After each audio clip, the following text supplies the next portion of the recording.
मैं लखनऊ में पैदा हुआ और मेरे पिताजी पीडब्ल्यूडी में इंजीनियर थे।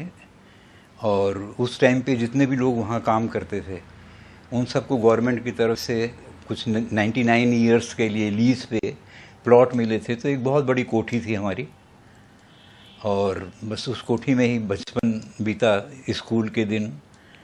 और फादर हमारे बहुत, मतलब हमारे फादर से इसलिए हम नहीं बोल रहे हैं, मतलब बहुत कुछ ईमानदार, कुछ प्रिंसिपल वाले, उसूल वाले, और कंप्रोमाइज़ नहीं करते थे वक्त के साथ। तो हमने बचपन देखा तो हम महसूस करते थे कि औरों से थोड़ा सा अलग हैं। गरीब तो नहीं बोलेंगे मगर फिर भी। और मैं था, मेरी 2 बहनें थीं, माँ थीं, और हम बस स्कूल में पढ़ रहे थे। और मेरा ख्याल इंटर हमने किया था और यूनिवर्सिटी बस ज्वाइन ही की थी। तो इतने में पिताजी की हमारी डेथ हो गई और उनकी डेथ के बाद घर में कोई कमाने वाला था नहीं। और पिताजी चूँकि पेंशनर थे और मतलब अब इससे ज़्यादा कोई ट्रेजेडी तो और दूसरी नहीं हो सकती है कि पिताजी की डेड बॉडी थी, पड़ी थी, और हमारे रिलेटिव जो थे वो हमसे पूछते थे कि क्रियाकर्म का पैसा किससे लेना है और पूर्ण नोट एक लिखना पड़ेगा आपको। तो इस तरह उनका मतलब दाह संस्कार हुआ, अंतिम संस्कार जो भी हुआ। अब उसके बाद सारी जिम्मेदारी हमारे ऊपर थी। खैर बड़ी बहन की तो शादी हो गई थी मगर वो भी हमारे घर में ही रहती थी और एक लड़का था उनका। तो शॉर्ट हैंड टाइप राइटिंग उन दिनों एक था कि मतलब आप शॉर्ट हैंड टाइप राइटिंग जानते हैं तो आपको जॉब मिल जाती है। तो हमने शॉर्ट हैंड टाइप राइटिंग सीखी और पिताजी ने जितने लोगों के साथ मतलब जो नौकरी दिलाई थी या ऑफिसर थे वो आज, सब जगह मैंने कोशिश की मगर कहीं पर भी नौकरी नहीं मिली। तो एक सबसे जो ख़ास बात है वो ये थी, मतलब मैं जिसको डेस्टिनी मानता हूँ कि क्या होना है, क्या शायद ऐसा निर्धारित होता होगा, भगवान जाने। तो हम 5th क्लास में हमारे साथ एक लड़का पढ़ता था। 35 स्टूडेंट में एक लड़का था, सत्य प्रकाश तिवारी। तो बहुत गहरे हम लोग दोस्त थे। और जब उसने देखा कुछ नहीं हो रहा है तो मैंने उसको बोला कि मैं बॉम्बे जाता हूँ, बॉम्बे में कोशिश करता हूँ नौकरी के लिए। वहाँ पर हमारी सग्गी बुआ के लड़के विरजेंद्र गौड़, उनका इंडस्ट्री में काफ़ी मतलब जमा हुआ था और फेमस डायलॉग राइटर थे वो। मुझे जहाँ तक याद है बहुत फिल्में की उन्होंने, पुरानी एकदम परिणीता, अशोक कुमार, मीना कुमारी जी वाली, और अपना शक्ति सामंत जी के यहाँ कटी पतंग, हावड़ा ब्रिज। तो हम जब बॉम्बे, हम और सत्य प्रकाश, हम दोनों बॉम्बे आए। और बॉम्बे आने के बाद हम को कुछ बॉम्बे के बारे में मालूम नहीं था। तो काकड़वाड़ी आर्य समाज, दयानंद जी सरस्वती जी का बनाया हुआ पहला आर्य समाज, वहाँ हमारे एक मतलब थे जान पहचान के, उन्होंने बोला था वहाँ कोशिश करना। तो वहाँ पर आकर के हम ठहरे और वहाँ मतलब 3-4 दिन, 5 दिन, ज़्यादा 7 दिन वहाँ आप रह सकते हैं, ऐसा वहाँ का नियम था। तो हम ठहरे वहाँ पर। आके सबसे पहले हम आए कि अपने भाई साहब से मिलते हैं आकर के। तो वो अंधेरी में रहते थे और ये चरनी रोड पे था ये। तो हमको मतलब बहुत लंबा, तब लगा कि बहुत लंबा सफ़र हमने तय किया है। खैर अंधेरी आए, अंधेरी आके उनके पास आए तो हमको देख कर के उनको कुछ वो नहीं हुआ, अचरज भी नहीं हुआ, कुछ जिज्ञासा भी नहीं हुई। और बस उनको मालूम था कि उनके मामा यानी मेरे पिताजी की डेथ हो चुकी है। तो कुछ उन्होंने रिस्पॉन्स दिया नहीं।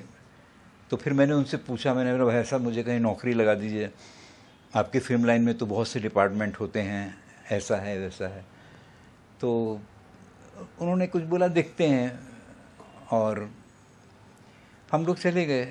तो बस अब हम रोज़ आते थे उनसे मिलने के लिए और वो रोज़ अपना शूटिंग पे निकल जाते थे, तो कभी साथ में चले जाते थे, कुछ था, ये था वो था, मगर काम के लिए उन्होंने कुछ इंटरेस्ट नहीं लिया। तो हमारे जो मित्र थे सत्य प्रकाश, उनको हम शॉर्ट नेम में सत्तू बोलते थे। मैंने बोला सत्तू भाई साहब तो कुछ रिस्पॉन्स दे नहीं रहे हैं, तो क्या होगा, कैसे होगा। तो पता नहीं उसको गुस्सा आया क्या आया, उसने बोला कि अभी तुमको एक ही काम करना है कि फिल्म लाइन में कुछ बन के दिखाना है। तो मैं उसको बोलूं कि मुझे कुछ आता नहीं है फिल्म लाइन का, मैं क्या करूंगा फिल्म लाइन में। तो बोलने लगा कुछ भी कर तू। तो अभी करने जीना मरने जैसा है ना, घर जाके उधर जाके क्या करेगा, वहाँ इतनी बड़ी कोठी है तो वो तो आधा आधा भाड़े पे चढ़ मतलब करके रेंट पे चढ़ा देंगे, तो मदर का सिस्टर का गुजारा तो हो ही जाएगा। और सबसे पहले तो यहाँ रहने के लिए जगह देखते हैं। तो हम जगह देखने के लिए निकले, क्योंकि यहाँ से तो आर्य समाज तो छोड़ना ही था। तो चलते चलते चलते हर स्टेशन पर, उन दिनों पगड़ी का सिस्टम था, पैसा हमारे पास था नहीं, सिर्फ 500 रुपये थे हमारे पास। आते फिर अंधेरी आए, फिर अंधेरी से फिर पैदल करीब मेरा ख्याल है 45 मिनट्स लगते थे उस टाइम पे। एक पहाड़ी के ऊपर हमको 6 हट्स बनी हुई थी, झोंपड़ियाँ जैसी, और लकड़ी और खपरेल। उसमें से एक जो थी वो मतलब 11 रुपये कुछ भाड़ा था उसका, रेंट 11 रुपये शायद बहुत होगा उस वक्त भी। तो हमने वो ले ली और हम ले करके वहाँ पर आ गए कि छत तो होनी चाहिए अपने पास, फिर देखेंगे क्या करते हैं। तो बस अब हमारे दोस्त ने बोला कि तुम जाओ, रोज़ सुबह निकलो और लोगों से मिलो जा करके। और मैं बोलूँ कि मुझे कुछ आता नहीं है, मैं क्या मिल के क्या करूँगा। तो बोला वो मैं नहीं जानता हूँ। तो मैंने बोला वो खाएंगे क्या हम लोग, तो उसने बोला वो मेरे ऊपर छोड़ दो। तो वो हमारे ऐसे दोस्त थे, उन्होंने प्यून की नौकरी की, ऑफिस में झाड़ू लगाई, जो भी किया। बोला तुम बस करो कुछ। तो पता नहीं, मुझे तो समझ में खुद भी नहीं आया। मेरी माँ ज़रूर, मुझे भी पोइट्री में इंटरेस्ट था, लिखने विखने में नहीं। मतलब ऐसा होता था कि हमारे क्लास में जब हम पढ़ते थे तो मैं मतलब नरेट भी अच्छा करता था, मतलब स्वर में बोल लेता था। तो जैसे टीचर ने पनिश किया सब क्लास को, तो उनका एक ही शर्त होती थी कि योगेश कोई कविता सुनाएगा तो हम सबको माफ़ कर देंगे। तो कुछ वो था या पता नहीं क्या था। मदर को बहुत शौक था, मतलब ये संस्कृत में एक्चुअली गुरुकुल में पढ़ी हुई थी माँ हमारी। तो हम करते करते क्या करें, फिर भाई साहब का कोई हमको साथी मिल जाए तो हम उनसे पूछते थे कि ये स्क्रिप्ट कैसे लिखी जाती है, डायलॉग्स कैसे लिखे जाते हैं। वो हमको बताते थे ऐसे करिए, ऐसे कीजिए, ऐसे कीजिए। मगर वो सब करके करेंगे क्या उसका, यहाँ तो रोज़ मतलब पैसा चाहिए ना, ऐसा था। फिर करते करते फिर कुछ रोटी वोटी बनानी आ गई, कुछ 4-5 रोटियां बनाई, निकल गए। वो तो सत्तू जी तो चले जाते थे अपने जो भी जहाँ पर भी कोई फिल्म का प्रोडक्शन का ही ऑफिस था उसमें, और मैं फिर वो ले करके और निकलता था। तो कभी गेटवे ऑफ इंडिया, कभी मालाबार हिल, कूपरेज ग्राउंड, मैरिन लाइंस, इस सब जगह भटकता रहता था। 4-5 रोटियां होती थी और ऊसल ले लेते थे। और फिर ज़िंदगी के बारे में सोचते थे कि मतलब मेरे फादर ने इतना लोगों के लिए किया। 95 रुपीज़ पेंशन में उन्होंने 4 फैमिली को पालते थे। और वो मतलब इतना सब करने के बाद भी कोई उनके काम नहीं आया। और मैं जब लखनऊ से बॉम्बे आया था तो मैं सारे रिश्ते तोड़ करके आया था, मेरा कोई रिश्तेदार नहीं था, बस जो कुछ था वो सत्तू। और मैंने बोला और कोई किसी से रिश्ता रखना ही नहीं है, और आज तक नहीं है। जब मेरा नाम हुआ, थोड़ा ये हुआ, तो कुछ रिश्तेदारों ने कोशिश की, कुछ लोगों ने मतलब कि आप वही योगेश हैं क्या, मैंने कुछ रिस्पॉन्स दिया नहीं। तो फिर कुछ जो भाव थे मन के या जो दुख था, वो शायद कुछ कविता के रूप में मैं कुछ ऐसा आता था तो मैं उसको नोट करने लगा। नोट करते करते करते करते वो कुछ स्टॉक जैसा हो गया। फिर उसके बाद हम उस झोंपड़ी से निकले और ओशीवरा में एक पेट्रोल पंप है, उसके पीछे एक सोहन सिंह मेंशन करके था, चौल थी समझ लीजिए, बिल्डिंग भी थी और चौल भी थी। वहाँ पे हम रहने के लिए आए। वहाँ पर भी वैसे ही था, मगर लाइट थी और पानी था और एक बहुत बड़ा मतलब पंजाबी माहौल था, जिसमें एक गुलशन बावरा फेमस सॉन्ग राइटर हुए हैं, वो भी वहाँ रहते थे उन दिनों। और हम सब में बहुत दोस्ती थी, हम लोग पिकनिक पे जाते थे, कहीं जाते थे। तो गुलशन जो है वो अपने गाने वाने सुनाया करता था।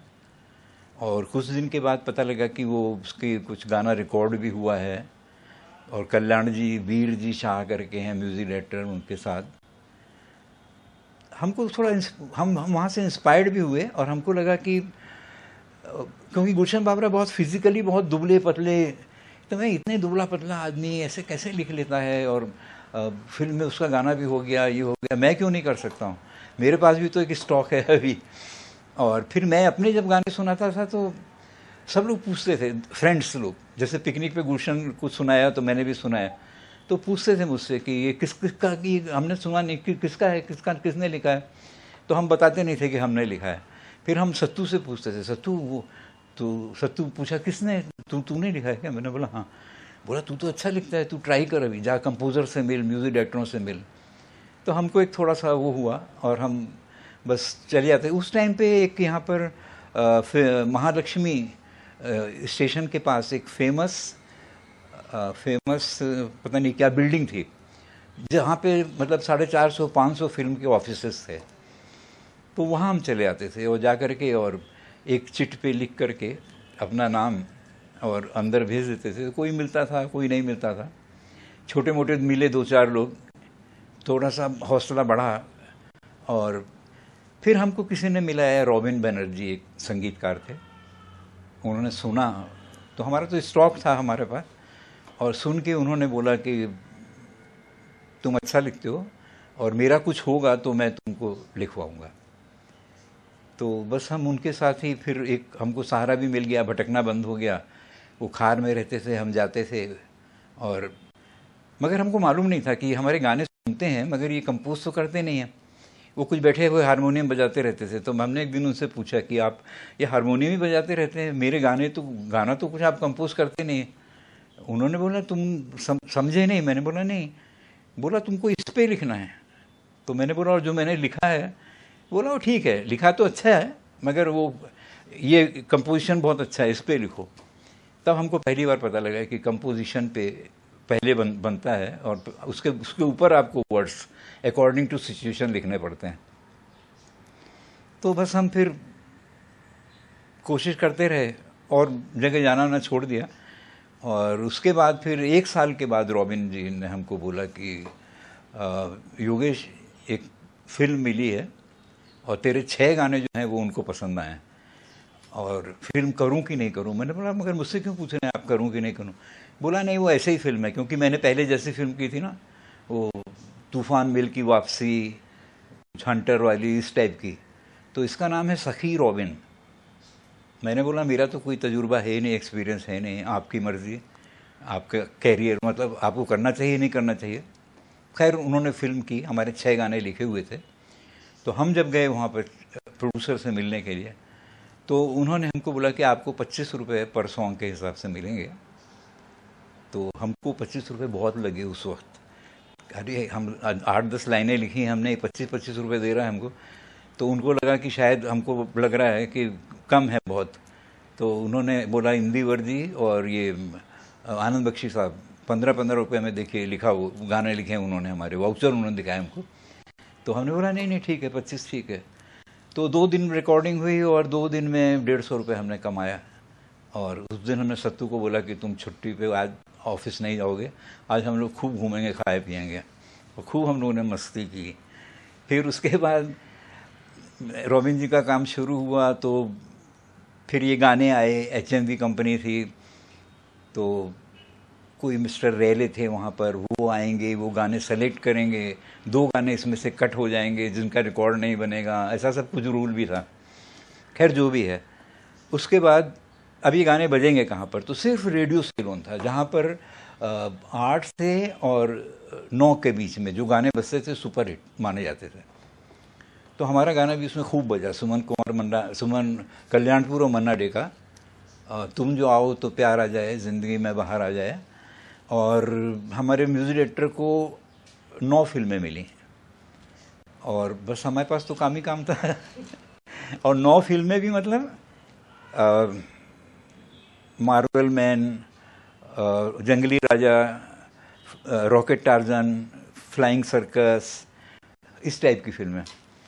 तो रॉबिन जी कंपोजिशन तो अच्छा ही बनाते थे उस टाइम पे। जब फिर मैं और लोगों से भी मिलता था, किसी ने लक्ष्मीकांत जी से भी मिलाया था, एक जीएस कोहली थे म्यूजिक डायरेक्टर, तो हमेशा वो लोग पूछते थे रॉबिन जी के बारे में, क्या कर रहा है, कैसा कंपोजिशन, क्या गाने बनाए हैं। तो उस टाइम पे घबराते थे लोग कि मतलब ये आदमी जो है एकदम निकलेगा। मगर वो बैड लक रॉबिन जी का कि उन्होंने समझा नहीं, समझ लीजिए जो भी है। खैर हमको एक थोड़ी सी आगे बढ़ने का एक रास्ता मिला और जीएस कोहली जी के यहाँ फिर हमने लिखा। एक फिल्म थी एडवेंचर ऑफ रॉबिन हुड, उसमें एक गाना उन्होंने हमसे लिखवाया। पिक्चर हमने ही उनको दिलवाई थी, मगर वो उन्होंने एक ही गाना लिखवाया हमसे, और वही गाना फिल्म का चला। रफ़ी साहब मतलब का गाया हुआ था गाना वो। माना मेरे हसीन सनम तू रश्क महताब है, पर तू है लाजवाब तो मेरा कहाँ जवाब है। ये मेरा ख्याल है 68 के करीब ये गाना आया था, काफ़ी बजा था। मगर वही जैसी फिल्म होती है वैसे ही गाना लोगों को मालूम था, मगर कौन है, कोई शायर वायर होगा ऐसा था। फिर उसके बाद उषा खन्ना जी के यहाँ हमको एक फिल्म थी एक रात, उसमें एक गाना, मतलब एक या दो गाने मैंने लिखे थे और दूसरे राइटर भी थे। उसमें भी रफ़ी साहब का एक गाना, 100 बार बनाकर मालिक ने 100 बार मिटाया होगा, ये हुस्न मुजस्सिम तब तेरा इस रंग पे आया होगा। तो मतलब ऐसा एक काम शुरू हो गया समझ लीजिए। और रोमिन बनर्जी, जीएस कोहली, ये दो, उषा खन्ना जी, इन तीन लोगों के साथ कभी कुछ ना कुछ। एक सुरेश कुमार म्यूजिक डायरेक्टर थे, उनका तो रिकॉग्नाइज ही नहीं हुए, मतलब लोग जानते भी नहीं उनके बारे में काम चलता रहता था। और जो भी मतलब होता था, अब हमको 100 रुपये मिलते थे एक गाने के, तो 100 रुपये मतलब ठीक था। फिर हमने सत्तू को बोला कि तुमने बहुत कर लिया, अभी कुछ अपने बारे में सोचो, मेरे बारे में तो बहुत सोचा तुमने। तो फिर उसने, एजुकेटेड तो थे ही, उन्होंने बीए किया हुआ था, फिर उन्होंने कुछ ट्रेनिंग ली, क्या लिया। फिर श्री सीताराम मिल थी, उसमें वो मतलब बड़ी पोस्ट पे, एसक्यूसी डिपार्टमेंट एक था, वहाँ पर वो बड़ी पोस्ट पे वो लग गए और मेरा ऐसे काम चलने लगा। फिर मुझे कहीं से पता लगा कि थोड़ा सा मेरा कॉन्फिडेंस लूज ये हुआ कि एक दौर आया जिसमें दारा सिंह, रंधावा, उनके भाई और आज़ाद, ये 3 एक्टर थे जिनकी मतलब एकदम धड़ल्ले से पिक्चरें बन रही थी। मतलब मैंने मिल कर के, इस बीच में हमारी मुलाकात हुई अनजान से। अनजान हमारे पास, अनजान को मैं अंधेरी स्टेशन पे उनको देखता था और गोदान पिक्चर लगने वाली थी। तो गोदान बहुत, एक तो मुंशी प्रेमचंद जी का नावल उस पर बनी थी पिक्चर, और दूसरा रविशंकर जी का संगीत था उसमें।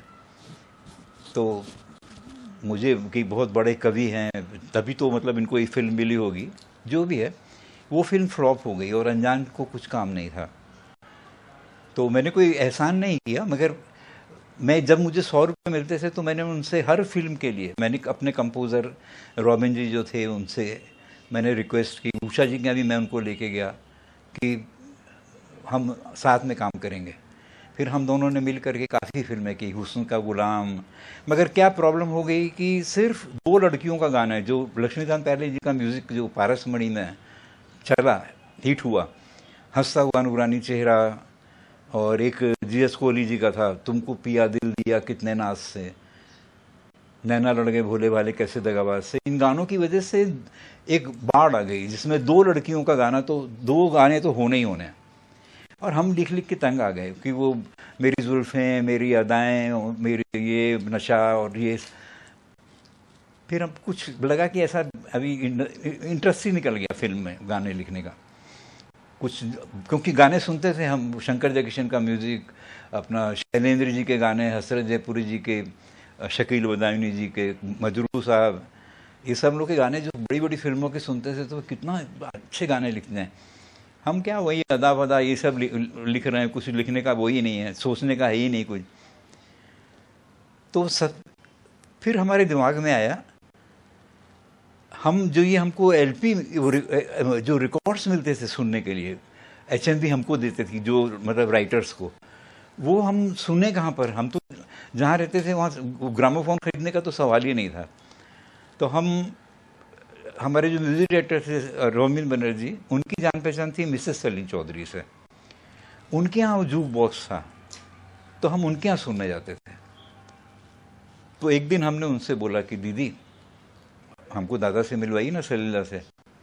तो बोले हाँ हाँ मिलाऊंगे मिलाऊंगे मिलाऊंगे। ऐसे ही टाला वाला एक दो बार उन्होंने, उसके बाद फिर उन्होंने एक दिन मिलाया हमको सलीला से। तो सलीला बहुत रिजर्व टाइप के दिखा, उनसे जब मिलने गए तो इंसाइक्लोपीडिया भरा पड़ा है, किताब ही पढ़ रहे हैं, कुछ रिस्पॉन्स नहीं, यूँ खाली सर हिला दिया। मैंने वो तो बहुत नीरस टाइप के आदमी हैं, इनके साथ तो कैसे बात भी नहीं करेंगे तो साला बड़ा मुश्किल है, बोझल हो जाएगा सब एटमोसफियर, क्या करेंगे। चलो चले आए, उन्होंने भी कुछ रिस्पॉन्स नहीं दी, बाद में पूछा उछा भी नहीं। उनके असिस्टेंट ने कहा कि वो किधर सी क्लास पिक्चर का गाना लिखने वाला, तुम किधर से लेकर के आई हूँ उसको सबिता। खैर इस बीच में दुर्भाग्य बोलिए जो भी, शैलेंद्र जी की डेथ हो गई और सलीला के पास काम कम था और कोई राइटर मतलब नहीं था उनके पास जो रेगुलर बैठ के वर्क करे, क्या करे। तो उतने में कोई प्रोड्यूसर आया, तो उन्होंने सविता जी को बोला कि बुलाओ अपने राइटर, किधर है वो, उसको बुलाओ। तो मैं गया, फिर दादा के यहाँ गया, सलीला के यहाँ, और सलीला ने एक कंपोजिशन मुझे दिया, बोला ये गाना रिकॉर्ड करना है और मैं ज़रा मार्केट होके आता हूँ, तुम आधे घंटे के अंदर ये लिखो, इस पर लिख के मुझे बताओ। तो मैंने बोला ठीक है। तो दादा निकल गए, दीदी भी निकल गई, उनके असिस्टेंट बैठे हुए थे। तो मैं गाना सोच रहा था, फिर मैं इतनी देर में कंपोजिशन भूल गया, वो ट्यून क्या थी वो भूल ही गया। फिर बड़ा परेशान हुआ, अभी क्या है। फिर मैंने धीरे से पूछा उनके जो असिस्टेंट थे, मैंने बोला कानूदा आप मुझे ट्यून बताएंगे क्या। तो वो अखबार पढ़ रहे थे, देखा ऐसा तुम ये सब इधर तुम्हारा काम नहीं है, इधर बड़ा बड़ा राइटर शैलेंद्र गुलजार ये सब लोग इधर लिखता है, बताया नहीं मुझे। अच्छा मैं आता हूँ, ऐसा बोल के मैं निकला। मैंने बोला भाग लो अभी यहाँ से, तुम सवाल ही नहीं पैदा होता है। तो मैं आया, वही बस स्टॉप पे आके खड़ा हुआ। खड़े खड़े मैंने सोचा मन में कि अगर आज भाग गया तो फिर कभी आ नहीं पाऊँगा, क्या करूँ। मगर एक बार दादा से पूछ लूँगा, दादा कंपोजिशन क्या है फिर से बता दीजिए। फिर सोचा कि दादा बोलेंगे इसको कंपोजिशन नहीं याद रहता तो लिखेगा क्या है, ये सब कश्मकश में था। तो इतने में बस देखा मैंने आ रही है, और आते आते थे मेरे दिमाग में पता नहीं कहाँ से ट्यून आई, और मैं रोड क्रॉस करके दादा के घर तक जब तक आया तब तक पता लगा उसमें कुछ शब्द भी आने लगे। वो शब्द आते आते आते जब दादा आए, मैंने आके सुना है तो दादा इतनी ज़ोर से चिल्लाए अपनी वाइफ का नाम लेकर के। मैंने बोला अभी ये बोलेंगे किसको पकड़ के ले आए हो, भगाओ इसको यहाँ से। फिर दीदी आई तो बोला क्या लिखा है जोगेश ने, बहुत अच्छा लिखा है। मैं तो सोच रहा था कैसे लिखेगा क्या है, और मैंने बड़ी चैन की सांस ली। मैंने बोला अभी दादा को पसंद आ गया तो चलो बहुत अच्छी बात। खैर वो गाना फिर मैंने लिखा, वो गाना रिकॉर्ड हुआ, पिक्चर बनी नहीं। फिर दादा के साथ थोड़ी दादा घुले मिले और कुछ अपनी पोइट्री वोइट्री सुनाते थे बंगाली में, बहुत रिच पोइट्री करते थे दादा। फिर हम मतलब मिक्स हो गए। तो दादा ने ऐसे ही पूछा कि तू क्या, अभी तो तू राइटर है, लिख रहा है, तो कुछ मन में तेरे मतलब क्या तेरी एम्बिशन क्या है। मैंने बोला दादा लता जी ने मेरा कोई गाना नहीं गाया, बाकी सब ने, उषा जी ने, सब सुमन जी ने, कमल बारोड़ जी, सब जो भी हैं उन सब ने तो गाया है। मगर बोला एक फिल्म है जिसका एक ही गाना है वो नहीं हुआ है अभी, और वो लता का ही गाना है, तो तू लिखो गाना। तो दादा ने मुझे वो ट्यून दी और मैं वो ट्यून ले करके, और ट्यून नहीं दी, मुझे रिकॉर्ड दिया उन्होंने, मुझे याद है उनका बंगाली में वो गाना ऑलरेडी हिट था लता जी का। फिर वो रिकॉर्ड लेके आया मैं, तो मेरे बगल में ही कोई थे, उनके यहाँ ग्रामोफोन था, उस पर वो एक दो बार गाना सुन करके और मैंने वो गाना लिखा। तो जब वो रिकॉर्डिंग हो रही थी उस टाइम पर दीदी ने पूछा कि सलीला ये गाना शैलेंद्र जी लिख दिया था हिंदी में पहले? तो बोला नहीं। क्यों? बोले नहीं, मुझे लग रहा था कि ये गाना हिंदी में नहीं हो पाएगा शैलेंद्र जी के बगैर। तो उन्होंने बोला कि नहीं नहीं, वो एक लड़का है नया, जोगेश जोगेश नाम है उसका, तो उसने लिखा है। तो मुझे बुलाया, जोगेश आओ जरा। तो मैं आया, फिर मैंने दीदी को नमस्ते किया। तो दीदी ने बहुत अच्छा लिखा है आपने। और पद्मा त्रिवेदी थी प्रोड्यूसर, उनको बोला उन्होंने कि अभी आप ये सारी फिल्म इनसे लिखवाई है और ये बहुत अच्छा लिखते हैं। तो उन्होंने बोला कि पिक्चर तो हो गई है, सारे गाने हो गए हैं, मगर अगली बनाऊंगी तो ज़रूर लिखवाऊंगी। तो मेरे लिए बहुत बड़ी बात थी, मतलब इतना बड़ा ऐतिहासिक क्षण था कि लता जी बोल रही हैं मेरे लिए कि मैंने अच्छा लिखा है। और मुझे लगा वो गाना कुछ, पता नहीं, मैंने तो लिख लिया इजीली, मगर वो गाने में कुछ मुझे लगा नहीं कि एक होता है ना कि जिनके शब्द बड़े वो होते हैं कि क्या शब्द हैं। कोई पिया से कहो अभी, ट्यून के ऊपर गाना था, वो ट्यून शायद मुश्किल थी। कोई पिया से कहो अभी जाए ना, दीवाने सैया को समझा के मैं हारी, किसको पता फिर ये घटा छाए ना, ये था। मगर उसके बीच में जो फोनेटिक्स थे, जैसे कोयल बोले तो 6-7 बार कुहू कुहू, पपीहा बोले तो पीहू पीहू, वो सब उसको ट्यून में और उसके साथ वर्ड्स जोड़ के लाना शायद मुश्किल था, इसलिए दीदी को लगा होगा। तो खैर, मगर मुझे मतलब लगा कि मैं लिख लेता हूँ, और वो भी सलील दा के यहाँ, क्योंकि सलील दा का कंपोजिशन मुझे जब भी लोग मिले हैं यहाँ पर तो सब मुझसे पूछते थे कि अरे तू कैसा लिख लेता यार, इतनी डिफ़िकल्ट ट्यून होती है सलील दा की। और मैंने भी देखा है कि सलील दा के मतलब कंपोजिशन में लिखना, राइटर मुझे जब भी मिले हैं तो उनको बड़ा मुश्किल लगता था हमेशा। खैर, वो फिल्म भी मतलब पद्मा जी की डेथ हो गई, पिक्चर बन कंप्लीट तो थी करीब करीब, मगर वो रिलीज़ ही नहीं हुई, ना रिकॉर्ड रिलीज़ हुए। ऐसा बैड लक था। बस उसके बाद फिर हमारी ज़िंदगी में आए बासु भट्टाचार्य, जिन्होंने तीसरी कसम डायरेक्ट की थी, अनुभव, तीसरी कसम। और उन्होंने एक हमको मतलब सलील दा को उन्होंने बोला कि कोई 3 गाने उनको चाहिए। और उस टाइम पे वो इंदिरा गांधी जी की डॉक्यूमेंट्री शूट करने के लिए शायद दिल्ली जाना था उनको। तो उन्होंने बोला कि आप गुलजार से लिखवा लेना और मैं आता हूँ। तो सलील दा ने बोला कि ये जोगेश है, इससे लिखवा लूँगा। बोला नहीं नहीं, बहुत मुश्किल है वो सब गाने, वो इसके बस की बात नहीं है। तो वो चले गए। दादा ने बोला अभी कौन कोशिश करे, गुलजार खुद भी बिजी रहते थे। तो मुझे बोला तू लिख योगेश। दादा ने कंपोजिशन बनाए और मैंने गाने लिखे, और वो गाने 3 गाने हम लोगों ने मुकेश जी की आवाज़ में रिकॉर्ड किए। और उसके बाद फिर पता लगा, मैं तो फिर लखनऊ चला गया था, पता नहीं क्या होगा क्या नहीं है। और ये उधर ये स्टंट फिल्मों के गाने जो भी थे चल रहे थे। तो ऑल ऑफ ए सडन मुझे टेलीग्राम आया। मैं सत्तू दोनों ही गए हुए थे। तो मैंने सोचा ये कि बॉम्बे जल्दी आओ और तुमको कोई बड़ी फिल्म शुरू होने वाली है, ये होने वाला है। मैंने बोला ये सब फ्रेंड्स हैं ना अपने, वो चाहते हैं कि हम लोग ऐसे ही स्ट्रगल करते रहें। अभी सत्तू यहाँ लखनऊ में कुछ दिखते हैं यार, क्या करना है क्या नहीं करना है, मदर के साथ रहेंगे, कौन वहाँ जा कर के वही सब गाने लिखना, कुछ इंटरेस्ट भी नहीं आता गाना लिखने का। तो फिर दीदी का आया, टेलीफोन आया या क्या पता नहीं, मोबाइल तो थे नहीं उस टाइम पे। तो सत्तू ने बोला एक काम करता हूँ, मैं जाता हूँ, पहले मैं जा करके देखता हूँ, फिर जैसा होगा तुझे बोलूँगा, तू आ जाना जल्दी से। फिर सत्तू यहाँ पर आया तो मुझे पता लगा कि वो फिल्म तो बंद हो गई जो बासु भट्टाचार्य बना रहे थे। और वो 3 गाने सलील दा ने सुनाए ऋषि दा को, और LB लक्ष्मण एक प्रोड्यूसर थे जिन्होंने चोरी चोरी और बड़ी अच्छी अच्छी फिल्में बनाई थी उन्होंने, बुढ़ा मिल गया और पता नहीं क्या क्या।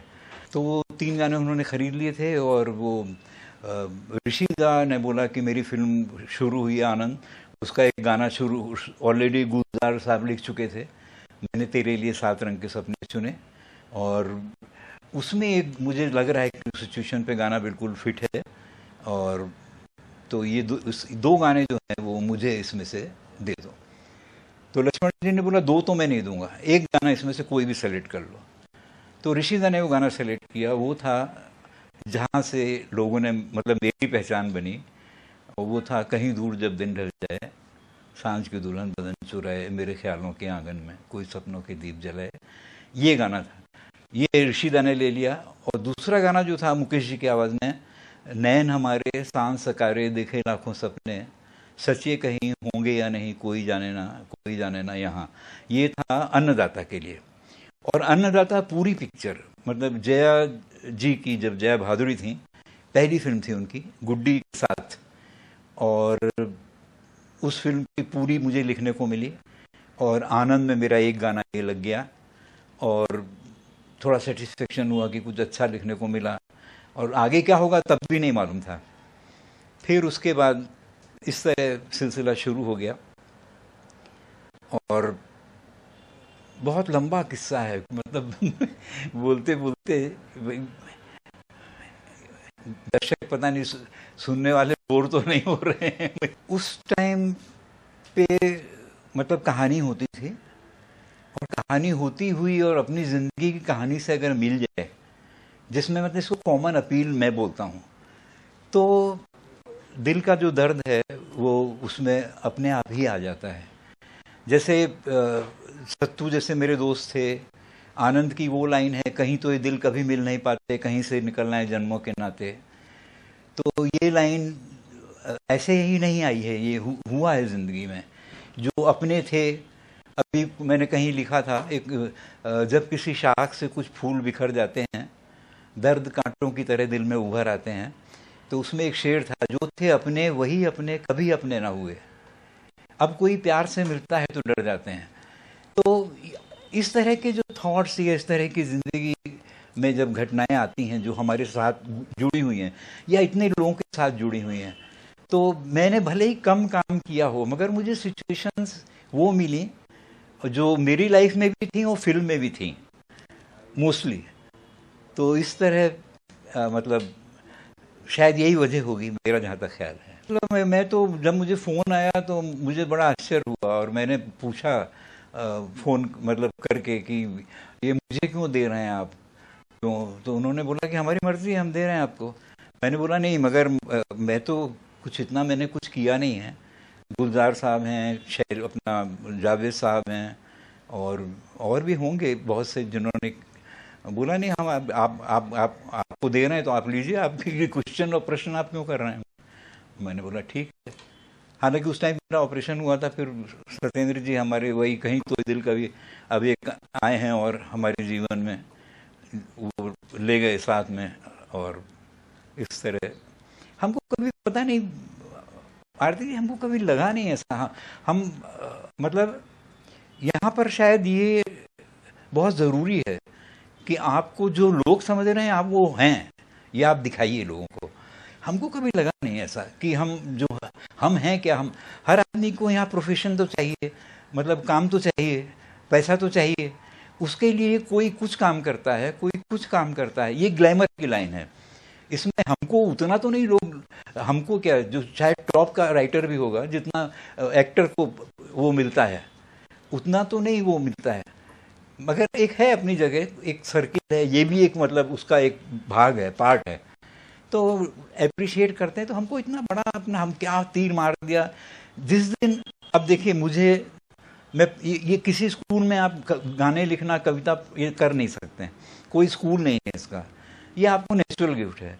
ईश्वर ने, मैं जैसा सोचता हूँ, ईश्वर ने मेरी डेस्टिनी फिक्स करी हुई थी कि ये कुछ नहीं कर पाएगा ज़िंदगी में, आज तक हिसाब किताब नहीं आता है, कुछ नहीं आता है इसको कुछ ऐसा आर्ट दे दो कि ये कम से कम क्या है, जब तक सांस चलेगी कुछ करता रहेगा।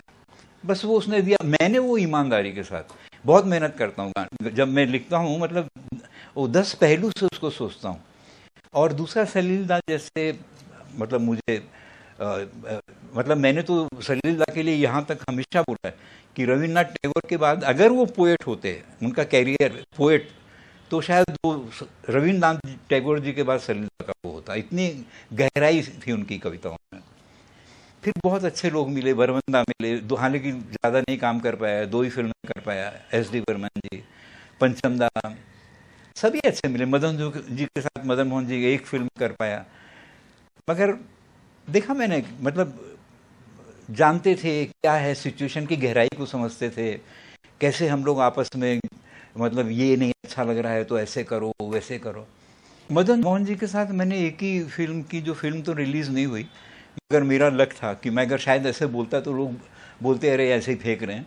वो उसकी एक एलपी जो है वो रिलीज़ हो गई, उसमें लता जी का एक गाना जाइए हमसे खफा हो जाइए, और मैं B.R. चोपड़ा जी की फिल्म कर रहा था अग्नि परीक्षा, जो उनके मतलब साइड प्रोडक्शन में, जो वो दूसरों को, जैसे बासुदा ने छोटी सी बात की थी, ऐसे ही कमल मजूमदार जी ने वो डायरेक्ट की थी।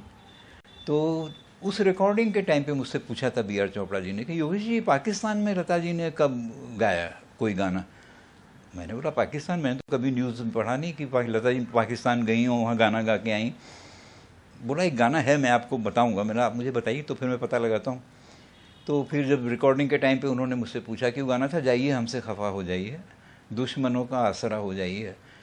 तो मैं फिर हंसा, मैंने बोला तो मेरे ही गाना है, तो यहीं का हिंदू और वो भी मतलब आपकी फिल्म वो जब मैं कर रहा था अग्नि परीक्षा, उसी वक्त का गाना है। तो वो गाने तो बजे ही नहीं, क्योंकि अभी वो उस तरह नहीं है कि आपने रिकॉर्ड पहुंचा दिया और फिर पॉपुलर अपील के साथ, मतलब अंदर इतने लूप होल हैं कि एक आदमी अगर बहुत अच्छा काम करे, बहुत अच्छा काम करे, मगर वो काम जिसको पॉपुलर बोलते हैं, वो पॉपुलर कैसे होगा जब तक लोग सुनेंगे नहीं। और वो सुनेंगे कैसे? सुनने के लिए साधन जो हैं वो चैनल हैं, वो चैनल बजाएंगे ही नहीं जब तक आप पैसा नहीं देंगे। मतलब ऐसे बहुत से लूप होल हैं कि और भी प्रतिभाएं होंगी, बहुत सी होंगी। हमारे टाइम पे शायद इतना नहीं था तो तब भी लोग बोलते थे, और मैं तो स्वयं भोगा हुआ आदमी हूँ कि मुझे कभी कोई अवार्ड नहीं मिला। मतलब उस टाइम पे लोग बोलते थे कि ये जिस टाइम पे कहीं दूर जब दिन ढल जाए गाना आया था, या अपना ज़िंदगी कैसी है पहेली, या अपना छोटी सी बात का ना जाने क्यों होता है यूँ ज़िंदगी के साथ, अचानक ये मन किसी के जाने के बाद करे फिर याद उसकी छोटी छोटी सी बात। तो इस टाइप के गाने, या बड़ी सुनी सुनी है मेली का, या मैंने कहा फूलों, किसी भी दौर में, मतलब अगर इससे बेहतर गाने लोग मेरे फ्रेंड सर्कल में शायद मुझे खुश करने के लिए कहते होंगे, मगर कभी मतलब मुझे अवार्ड के नॉमिनेशन तक भी नहीं मैं पहुंचा। इवन मतलब मेरे पास बहुत सारे एलपी रिकॉर्ड्स हैं, मुझे हमेशा क्यों निगलेक्ट किया गया मुझे समझ में नहीं आया। मैं लिख रहा हूँ तो R.D. बर्मन अगर नाम लिखा हुआ है तो राइटर का नाम यहाँ होना चाहिए, और राइटरों का है, मेरा नहीं है, मेरा कहीं रिकॉर्ड के पीछे है या कहीं छोटा सा दे दिया। ऐसा क्यों हुआ है मुझे समझ में नहीं आया। मैंने पता लगाने की कोशिश भी नहीं की। काम चल रहा है, ज़िंदगी चल रही है, सोचो छोड़ो, दुनिया तो यही है, और क्या करेगा आदमी। शायर मुझे क्यों कहा जाता था, क्योंकि जब मैं आया था तो मैं कुछ गज़लें, मेरे कुछ गाने जो चले थे वो गज़ल पैटर्न के थे, और मुझे किसी ने बोला कि मजरू साहब ने एक गाने की इस कदर तारीफ़ की है, उन्होंने बोला है कि खूबसूरती का इससे बढ़िया कोई गाना हो ही नहीं सकता है, तो और वो गाना तेरा है। मैंने बोला पागल हुआ है क्या, मेरा गाना ऐसा खूबसूरती के ऊपर, जो मजरू साहब ने वो कहा है, छोड़ यार झाड़ पे मत चढ़ा। तो वो गाना था। और मजरू साहब जब मुझे मिले पंचमदा के यहाँ तो मैंने उनसे पूछा, उसने बोला कि योगेश तुमने कैसे भी लिखा होगा मगर इससे बढ़िया गाना हो ही नहीं सकता, ना था ना है ना हो पाएगा, भगवान जाने। वो गाना था 100 बार बनाकर मालिक ने 100 बार मिटाया होगा, ये हुस्न मुजस्सिम तब तेरा इस रंग पे आया होगा, कई लाल तराशे होंगे तब होंठ बनाए होंगे, दांतों की जगह पर मोती चुन चुन के लगाए होंगे, जुल्फ़ें काली करने को बदली को जलाया होगा, ये हुस्न मुजस्सिम तब तेरा इस रंग पे आया होगा, सागर के सुनहरे सीपी पलकों पे सजाए होंगे, दो नील कमल नीलम सी आँखों में खिलाए होंगे, अंगों में चमक देने को चंदा को गलाया होगा, ये हुस्न मुजस्सिम तब तेरा इस रंग। ये गाना पिक्चराइज था सिम्मी जी के ऊपर। सिम्मी जी ने हमारे डायरेक्टर को बोला कि वो शायर साहब को भेजिए जिन्होंने ये गाना लिखा है, मैं तो ऐसे ही दीवाने हो गई, ये हो गया वो हो गया। और मुझे उन्होंने बुला लिया शूटिंग में, मोहन स्टूडियो में शूटिंग चल रही थी, और मैं जाके 10 बजे से बैठ गया। शूटिंग चलती रही 6 बजे ख़त्म हुई, तब जा कर के उन्होंने बोला कि वो डायरेक्टर से कि शायर नहीं आए वो सब। तो बोला ये क्या बैठे हैं? बोला ये तो 10 बजे से बैठे हुए, ये शायर हैं। मैं अपना पैंट वैंट जैसे पहनते हैं, और सब एज भी मतलब बहुत ही कम रही होगी जो भी। तो फिर वो बड़ी खुश हुई। फिर उन्होंने मुझे बोला, उनकी बर्थडे थी शायद, वो तब खंडाला में सेलिब्रेट करने वाली थी, बोला भी मुझे चलने को। मैंने बोला नहीं सिम्मी जी। तो इसलिए लोग शायर शायर शायर, मुझे देखा नहीं था, मुझे देखते तो शायर क्या, वो कुछ बोलते ही गाना इसने लिखा ही नहीं है, तो इसलिए शायर में हो गया। सलील दा के यहाँ जब मैं आया तब आप बिलीव नहीं करेंगे, मैं कवि हो गया, कवि राज लोग बोलने लगे। और स्कूल के ये अपना जो हिंदी दिवस होता है उसके लिए पता लगा इस स्कूल से उस स्कूल से। शुरू में तो एक आध बार गया भी मैं, मगर मैंने इतना कुछ कविताएं लिखी नहीं ना, क्योंकि मैं फिल्म के स्ट्रगल में, संघर्ष के उसमें, तो कुछ कविताएं खाली लिखी होंगी, बाकी मैंने लिखी ही नहीं। तो मैंने छोड़ ही दिया जाना। मैंने बोला मैं हूँ नहीं जो, मैं अभी भी बहुत मंच वाले बुलाते हैं, मगर अब बुलाते हैं वो तो इसलिए कि मैं योगेश हूँ, फिल्म के पोएट हैं, ये कुछ सुनाए ना सुनाए, कुछ फालतू भी बकवास करें तो चलेगा इसलिए। मगर उस टाइम पे जब वो बुलाते थे तो जुनून बुलाते थे, क्योंकि उनको लगता था कोई लिटरेरी पोएट लाइन में आ गया है। और वो सब सलील दा की देन थी। और जैसे बासुदा का मुझे याद है कि जब रजनीगंधा का मैं टाइटल सॉन्ग लिख रहा था, तो मैंने सलील दा की कविताएं सुन करके मुझे लगा कि मैं हिंदी में इसको लिख सकता हूँ, और ट्यून भी दादा की वैसी ही थी। तो रजनीगंधा फूल तुम्हारे यूं ही महके जीवन में, यूं ही महके प्रीत पिया की मेरे अनुरागी मन में। तो मुझे डर लग रहा था कि अनुरागी मन जो है ये बासुदा बोलेंगे क्या तू ये फिल्म के गानों में अनुरागी कहाँ से लेके आया। और पता लगा बहुत अच्छा लगा उनको। और फिर मैंने उनका दूसरा गाना जो था, इसमें मुकेश जी को नेशनल अवार्ड मिला, कई बार यूं भी देखा है, जो मन की सीमा रेखा है मन तोड़ने लगता है, अनजानी प्यास के पीछे अनजानी आस के पीछे मन दौड़ने लगता है। तो फिर ये मुझे छूट मिली।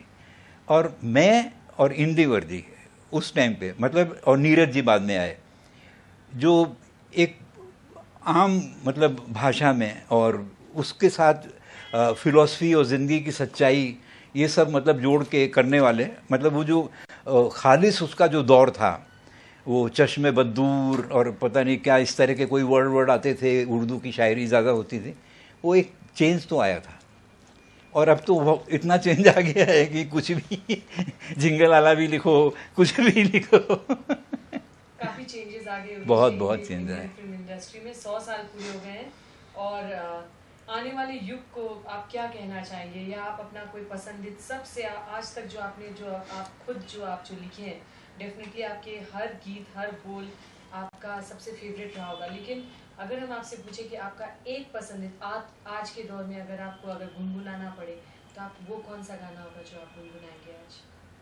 वो मैं गुनगुनाऊंगा हरिवंश राय बच्चन जी का एक गाना जो आलाप पिक्चर में था, कोई गाता मैं सो जाता।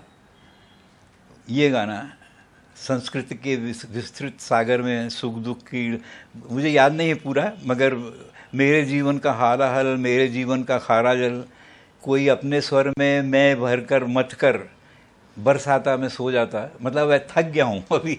ये अब जब परिवर्तन आएगा तब हम दूसरा जन्म ले चुके होंगे, मुझे ऐसा लग रहा है, अगर जन्म लेना होता है तो। मतलब कुछ आप एक छटपटाहट होती है ना, आप जहाँ देखिए, जहाँ भी कदम रखिए, कोई भी फील्ड देखिए, मतलब इतना करप्शन सोच करके एक मतलब आदमी परेशान हो जाए। जीना है आदमी को, आत्महत्या करना पाप है, सुसाइड नहीं करना चाहिए आदमी को, मगर इस माहौल में कैसे आदमी, आप किसी भी फील्ड में जाइए, फिल्म से लेकर के कहीं पर भी लेकर के लोगों को। आज मैं एक नया, मेरा कंपोज़र है और नए सिंगर सत्येंद्र जी, नया कंपोज़र को, मतलब मेरा दावा है कि वो जिस दिन आएगा, वो उस दिन वो कहीं पर, वो कैसा भी आदमी होगा, वो टॉप पे जाके क्या उसका होता है मुझे मालूम नहीं है, मगर मैं जाता हूँ लोगों के पास और लोग फिर उनसे बोलिए फिर आए, मिलते भी हैं, ऐसा नहीं है, मगर आपके पास इतना, आप अभी जितने स्टार्स के बच्चे हैं वो सब हीरो हीरोइन ये वो सब, जिस आदमी में टैलेंट है, आप, मैं जानता हूँ कि हज़ारों लोग आते हैं, मगर दिन में दो आदमी से तुम मिल सकते हैं आप, उसमें कोई अगर जुनून निकले तो उसको चांस दीजिए ना, ऐसा नहीं है। तो वो सब काम आता है तो मैं सब भूल जाता हूँ, भूल करके उसी में। अब एक लता जी जैसा हम एक हैं कोई नए कंपोज़र संजय जयदीप करके, वो आए थे मेरे पास और मैंने लिखा है इसलिए नहीं, वो कुछ किसी से लिखवाया हुआ उन्होंने। तो लता जी आजकल तो गाती नहीं है, मगर कैसे उन्होंने हाँ बोली तो वो गाने रिकॉर्ड होने वाला है और मैंने लिखा वो गाना। तो मैंने वो यही सोच के लिखा कि वो ज़माना जो था, हम सिंसियर हो करके, कंपोजिशन अच्छा था, डूब करके लिखना है। दीदी ने गाना पसंद किया, बोला इसको गाना बोलते हैं, तो वो हमने लिखा है इसलिए नहीं, मतलब उतनी सिंसियरिटी और उस तरह का गाना हम, क्योंकि हमको मालूम है ना कि दीदी के साथ 50 गाने गाए होंगे दीदी ने, और हमारा बहुत अच्छा है उनके घर में मतलब रहा है। उनकी जो बहन है मीना जी, मीना ताई हम लोग बोलते हैं, उनके साथ भी मैंने फिल्म की है। वो फिल्म थी असंभव। फिर हृदयनाथ जी मंगेशकर, उनके साथ भी मैंने काम किया है। तो घर में मेरा, मुझे मालूम था कि मतलब अब इस उम्र में एक तो दीदी गाएंगी, वही बहुत बड़ी बात है, और गाएंगी तो वो गाना अच्छा होना भी चाहिए। तो बस ऐसा अब कर रहे हैं, काम तो कर ही रहे हैं, मगर मन नहीं होता है, मतलब कुछ अच्छा। वो ठीक है कि वो और कुछ आता नहीं प्रोफेशन, तो खाली बैठेंगे तो जंग लग जाएगा ना, बैठे बैठे फ्रस्ट्रेशन ना हो। तो मैं हमेशा ऐसे ही पढ़ता रहता हूँ, घूमता रहता हूँ, मस्त रहता हूँ। एक हम अभी यूट्यूब के लिए एक गाना हम कर रहे हैं, वो शायद जो हमने महसूस किया है शायद उस गाने में है वो, क्योंकि जो हम तीनों ने मिलके, हम और हमारे प्रवीण कुंवर जी जो हैं कंपोज़र, और सत्येंद्र जी जो सिंगर हैं, ये दोनों मिल करके गाएंगे, और शायद नरेशन मुझे ही करना पड़ेगा, ऐसा इन लोग का प्रोग्राम है। और तो वो थोड़ा सा मैं सुनाता हूँ उसका था कि ज़िंदगी एक बार फिर मिलना, ज़िंदगी एक बार फिर मिलना, इस दफ़ा तुझको प्यार कर न सके, तेरा दामन खुशी से भर न सके, तुझको कह भी सके ना हम अपना, ज़िंदगी एक बार फिर मिलना। हमने तुझसे किया था ये वादा, तेरे हाथों में चांद रख देंगे, तुझको देकर खुशी ज़माने की हम भी तेरी वफ़ा परख लेंगे। वक्त ने वक्त ना दिया इतना, ज़िंदगी एक बार फिर मिलना। ये है। बहुत बहुत धन्यवाद आप लोगों ने। मैं तो बह जाता तो पता नहीं, शायद मेरा ख्याल है कि ये घंटों बोलते ही रहता है, इतनी घटनाएं जीवन में घटी हैं, तो कभी बोर हुए होंगे तो क्षमा कीजिएगा। बस ये मेरी इतनी है। और जाते जाते एक बात, मेरे गीत गाते रहना, इन्हें गुनगुनाते रहना, मैं भूलूं अगर गीतों का सफ़र, मुझे याद दिलाते रहना, मेरे गीत गाते रहना।